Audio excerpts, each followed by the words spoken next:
Hello, my name's Madison and I'm 34 years old. My biggest dream growing up was to be a journalist, or at least work with magazines.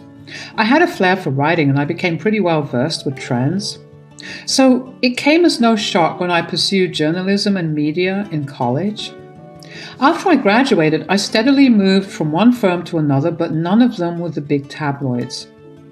I didn't mind because I was doing something that I had dreamed of doing for years. Eventually, I landed in a pretty big firm, and I felt like I had finally achieved the best that I could. A good 7 years had passed since graduating college, and at around 28, I met my husband, Scott. Scott came from a pretty wealthy family that had their own business.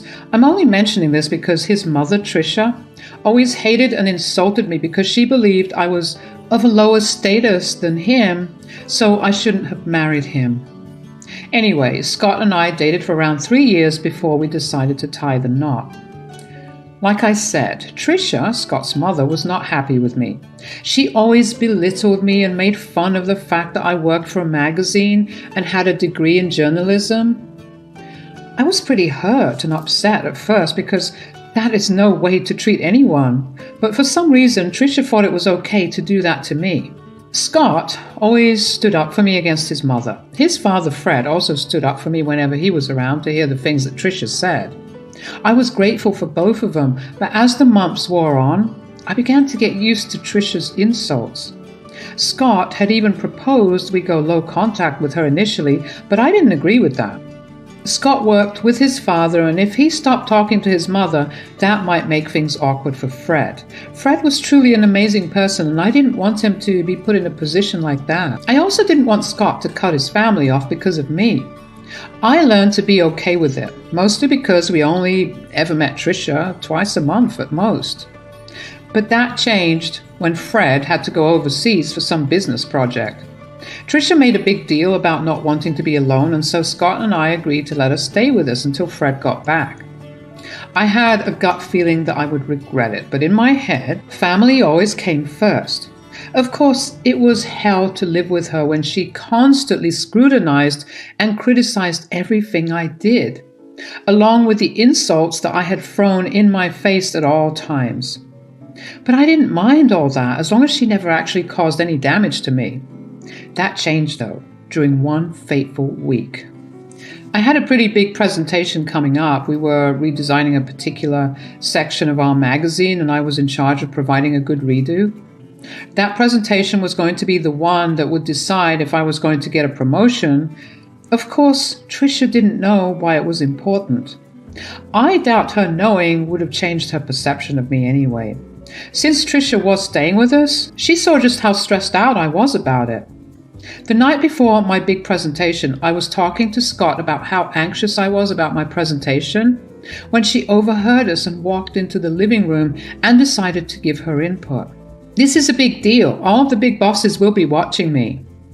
I can't imagine just how scary this must be for you. I'm glad you had it relatively easier with your business, but this is such a different game. I'm so scared of messing everything up. Hey, don't say that. You'll do great. I would love to believe that. I just feel so unsure of everything. What if I did a bad job with the presentation?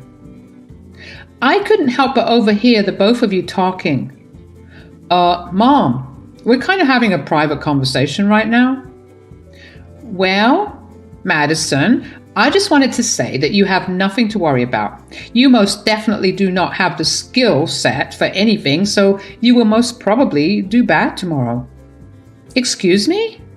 Look, just treat it as an opportunity to just stop working and become a housewife.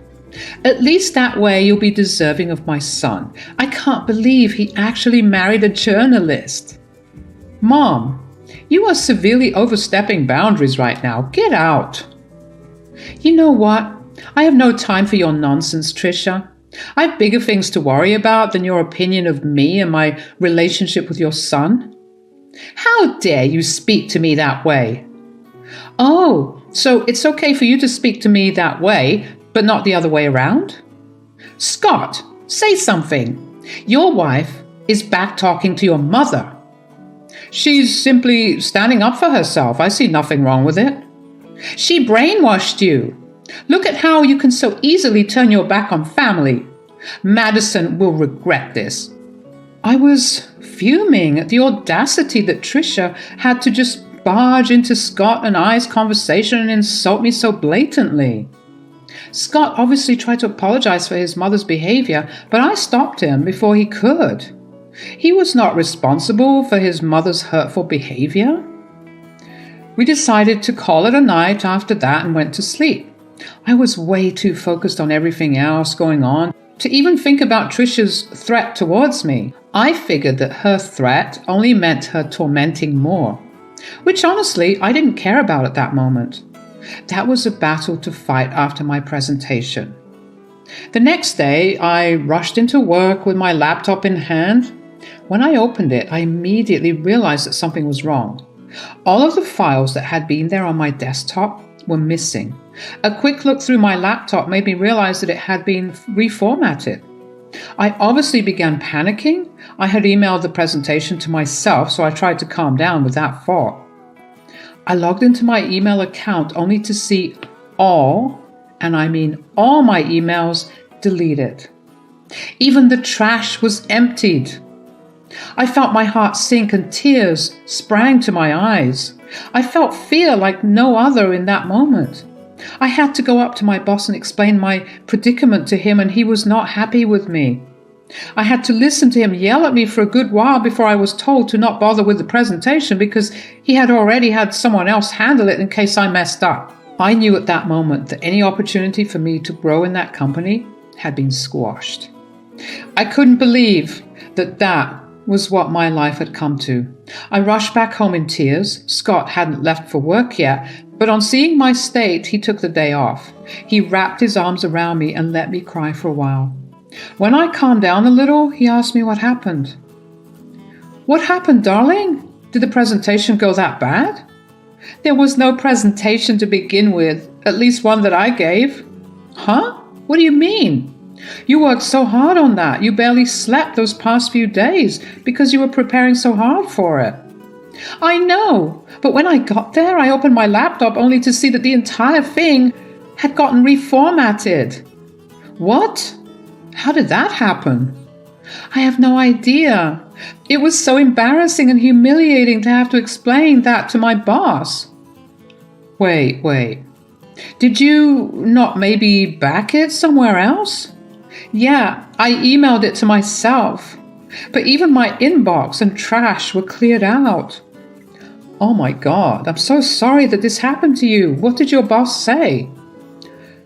Well, he yelled at me a bunch for being unprofessional and lazy. He had someone else take care of the presentation. But you still have your job, right? I do, but I'm going to be stuck in this position at this company. There's no way I can earn any promotions or climb the ladder. I'm done here. Oh, honey, I'm sure you'll find a better job. I'll be by your side through it all. Don't you worry about a thing. You just keep working here until you feel like it's appropriate to quit. Yeah, I'll give him my 6 weeks notice right now. I can't believe I did all of that. And just when I almost had what I wanted, it slipped right through my fingers. I was pretty depressed after that, if I'm being honest. I take pride in my ability to deliver good results on all my projects, and to have something this jarring happen to me was traumatic, to say the least. I wasn't handed any more big projects or even good projects at work. I had held back giving in my notice, but after another week of working there, I knew that my time was actually done. I handed in my notice and just waited until my time there was done. In all of this, Trish seemed to be oddly gleeful. She once again happened to walk by our room and saw me crying after I had rushed back home. Scott told her to leave us alone, but she looked happy. She kept making remarks about how she had told me that I would bomb the presentation. At first, I was very resentful of her, and then I began to think about her behavior a little more. Sure, one of the reasons she could have been really happy was that I was finally going to become a housewife. After I was done working with the company, Or she was happy because she had something to do with my mishap that led to me having my career ruined. I don't know how to explain it exactly, but I had this feeling in my gut that told me that she had something to do with my laptop being reformatted and my files deleted. I wanted to approach Scott about it, but I didn't want to go to him without at least some evidence. I needed to figure out just how I was going to prove that Trisha did something. I figured that I could just set her up. But before that, I got myself a hidden camera to set up in the office so I could capture Trisha sabotaging me. I ordered myself a camera that looked like a smoke detector, and I placed it on the ceiling. I connected it to my phone and I was ready to go with my plan. The next part was somehow only informing Trisha about my upcoming presentation. That wasn't very hard to do. All I had to do was pace around in the office and look worried. Scott was still at work and he had no real way of knowing what was going on. Trisha saw me pacing around and walked in to ask me what was going on.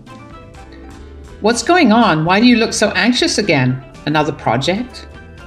"Shh, look, I need to tell someone about this, and since you asked, I've been given another opportunity to present my stuff, and I could be given a raise." "Oh, really?" "Yeah, and I'm really anxious about it because this really is my last time to make things right, and I have to do this properly." "Why aren't you telling Scott about this? Is it because your job is too embarrassing?" "No, it's because I don't want to get his hopes up. I feel like I disappointed him last time, and I don't want to do it again. Just keep it between the both of us, yeah?" "I'm not making any promises about that, although it'll be really fun to watch you crumble again tomorrow." "Why do you always wish for my downfall?" "I just think that you're better suited to being a housewife. That's way less embarrassing than whatever you're doing right now." "You know what? I don't have time for this, nor do I care about what you think about me. Please, just leave me alone to practice my presentation before Scott gets back home." Trisha left me, but not before eyeing my laptop and smirking at me. I felt it in my bones that something was up. I waited a little while longer in the office and only walked away when Scott got back home. Trisha kept her mouth shut about my presentation, but she kept smirking at me during dinner.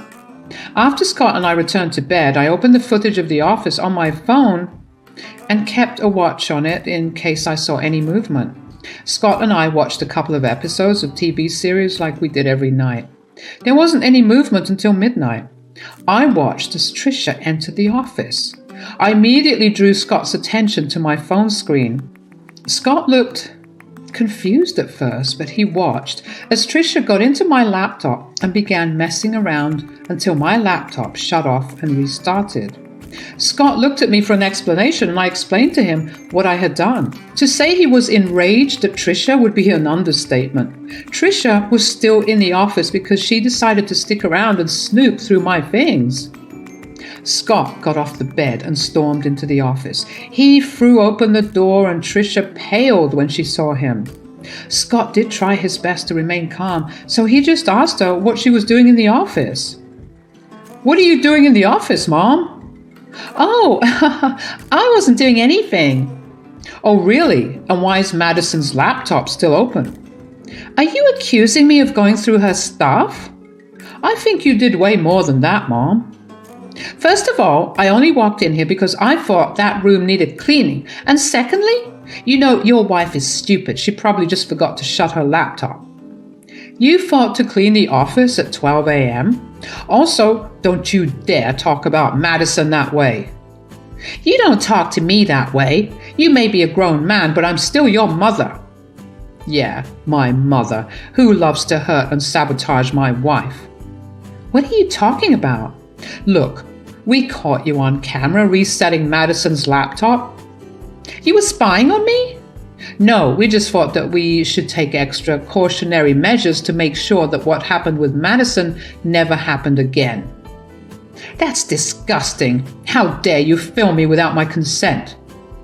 "I didn't put up any cameras in your room. I put it in my office, and you entered it without my consent.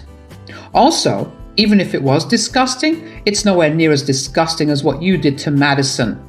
I want you out of our house first thing in the morning." "But I'll be all alone." "I don't care.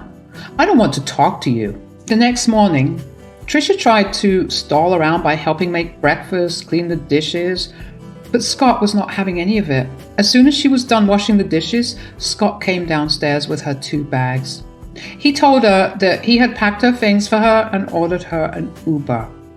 Tricia tried to beg him to stay and even began crying, which was a very weird experience considering she was usually the one who made others cry. Scott left her standing there and went to our room. Tricia turned to me and began yelling at me for setting her up. I told her that if there was anyone that should be yelling, it was me. She's lucky that I haven't released the footage to all her friends and family, but if she overstepped, I would make sure that everyone saw it. If there was one thing that all her friends and family were big on, it was being kind. If they found out what she had done to me, she would lose them all. There was no way that she would risk that, so she immediately shut up. After Tricia left, I felt a lot lighter. I was still upset about my work situation, but I knew that I could bounce back and do better than I did before. Scott was the biggest help in my entire journey to where I finally reached. Once my notice period was over, I took some time off to not only rest, but also calibrate which direction I wanted to head in. The next few months were spent taking a bunch of courses on other niches in my field. I knew that if I focused on a particular niche and if I landed the right job, I could earn a lot more. I didn't want to expose Tricia, but after years of her belittling me, I wanted to rub it in her face just what I was capable of doing. I wanted to reach the heights that even she never got to see. And that's exactly what I did. Steve helped put in a good word for me in multiple places. The best thing that came out of being rich was the sheer number of connections that one has at their disposal, thanks to my experience and all the help that Scott gave me. I managed to land the position of chief editor in a very, very big magazine. I'm talking about a worldwide big-name magazine. The work was hard, but it was all worth it. Somewhere in my journey to becoming the chief editor, I forgot how I wanted to show Tricia what I was capable of. In fact, in those months, we hadn't had any contact with her. I knew that Scott still spoke with his father because, well, they worked together. But Scott hadn't heard much from or about his mother. His father, Fred, told him that she was upset at us about something, but refused to tell him what. At least Tricia took my warning seriously. But I had to meet her eventually, and it just so happened that my company was throwing a huge party for which a lot of big names were invited, including Tricia and Fred.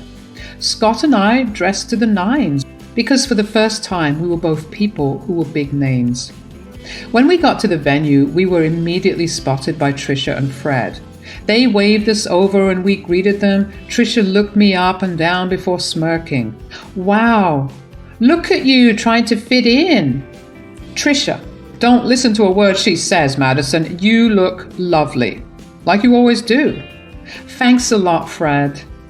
"So, how have you been, Madison?" "Yeah, how's unemployment been treating you?" "You're unemployed?" "Oh yeah, she had a whole blunder with her job and they let her go. I've always talked about how she's unfit for our son. Look at her, she can't even hold down a job." "That's enough, Mom." "Ugh, stop taking her side. It's sad enough that I have to see her everywhere we go. I wouldn't have to do that if you just left her like I told you to." "Okay, that's enough. You either stop talking or I'm leaving. But Madison, sweetie, let me know if you need a job, okay? It would be a pleasure to work with you." "That is such a kind thing of you to offer, Fred, but I'm afraid that I can't take you up on the offer." "Figures. Told you she's lazy and incompetent." Just then, my name was called and people started cheering. I looked towards the small stage and the CEO was there, waving at me and beckoning me over to the stage. I turned towards Fred and Tricia and excused myself. Fred looked amused while Tricia looked confused and angry. The CEO was giving his speech and in it, he commended me for my good work in the company. He praised me for my talents and ability to reinvent and bring forth a new aspect to the magazine. The audience cheered very loudly for me and asked for a speech from me. Of course, I had to thank Scott for always being by my side and all the people who worked with me, without which the magazine wouldn't exist. I ended my speech by thanking the one person who did not believe in me and constantly put me down, because without their constant negativity, I would never have pushed myself to be better. When I walked off stage, everyone stopped me to talk to me, and I also got asked a lot of questions about who the unnamed hater was. But I kept that to myself. I made my way over to the table at which Fred, Trisha, and Scott were seated. Scott gave me the tightest hug and congratulated me, and Fred got up to hug me too. Trisha looked at me with anger. "Oh, Madison, sweetie, this is amazing. I definitely see why you wouldn't want to come to work with us." "Thanks, Fred. Although I will admit that if you had sprung that offer around 6 months ago, I would have taken it." "You should have taken Fred up on his offer. At least then you'd get paid more." "Paid more, honey? I could never do that." "Right, she's not worth all that money." "No, I don't mean that. I mean that I could never match what she gets paid right now." "Huh? What are you talking about?" "Do you want me to tell her, Madison?" "If I say it, it'll just sound braggy, so do me the honor, please." "Madison makes at least 5 times more than I do in her current position here." "What?" "Oh yeah, she has way more money than either Scott or I could ever see in our lifetime." "That can't be possible. You must be wrong." "He's not wrong, Mom. I really did mean it when I thanked you. Just so you know, you've been nothing short of a bully to me, and I hope that seeing me be way more successful than anyone in your family stings." "Oh, look, I have more important people to talk to. You'll have to excuse Scott and I. Fred, feel free to come up to us whenever." "Goodbye, Trisha." Fred laughed and raised his drink in cheers to me as Scott and I left a dumbfounded Trisha at the table. I had never felt more alive and satisfied in my life. It truly was an amazing feat that I had accomplished, and I was proud of where I got. I'm also very grateful to Scott for standing by me. Thank you for listening.